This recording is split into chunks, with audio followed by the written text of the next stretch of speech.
Welcome to another episode of Tech Wednesday. So this is part 3 of how to speed up your PC. So you'll notice that normally when you buy a PC, the first 2 months or the first few months, it's actually faster compared to like as it ages. And there's a reason for that. And then today I'll be showing you one of the reasons why it gets slower and actually how to prevent that over time. So today is just part 3 of how to speed up your PC and make it look like brand new. So today we'll be discussing about this option called Prefetch and how to access this run option. It's actually pretty simple. What you do, you press the Windows key and the R key. So you press them simultaneously. If I can show you, you just close this and then you press the Windows key and the R key simultaneously, and it appears, as you can see, it's here, and the option is prefetched.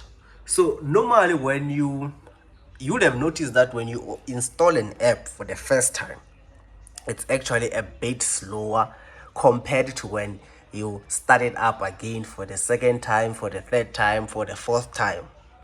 So, and that's because, and there's a reason for that, and that's because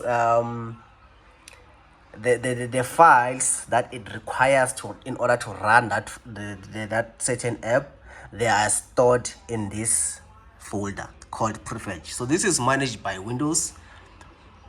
It creates it on your behalf, and every time you install an app, every time you run an app, this app basically keeps a memory of which app ran and how, and all the settings that are needed in order to run that app. So it pretty much saves that in the file, so that next time when you run this file, or next time when you run this, let's just open it, so that next time when you run that certain app again, it's quicker compared to when you first ran it. And as you can see, when I opened it, it's asking me for administrative permissions. Then all you do is just to say you continue, and then it will show. And another thing, so also when you start your PC, so on startup, it's actually, this app keeps track of the files that are needed in order to ensure that your PC start up faster, right? So it will store those apps in this, or those files in this folder. And if you can see here, it's saying ready boot. So this folder is actually to make sure that when I turn off my PC and start it up again, it will look up what's in this folder, so that the PC doesn't take as long as it used to, because it learns from everything that it needs in order to start up the PC. Same as with the app. So if you can check, these are related to most of the apps that I have in my PC, and over time, obviously, it gets faster because this folder, it stores all the settings or the configurations that are needed in order to run certain apps. So now, again, if you don't believe what I'm trying to say, just install an app. You'll notice that, like I said, the first time it's much slower compared to when you run it the second time. Same as with a PC, right? And this folder, one thing I like about this, it's like it is managed by Windows, no, by Microsoft. So Microsoft manage this for you. You don't have to do anything. But over time, what I've noticed is that you might have an app and then you uninstall it, right? So now, which means you no longer need that app.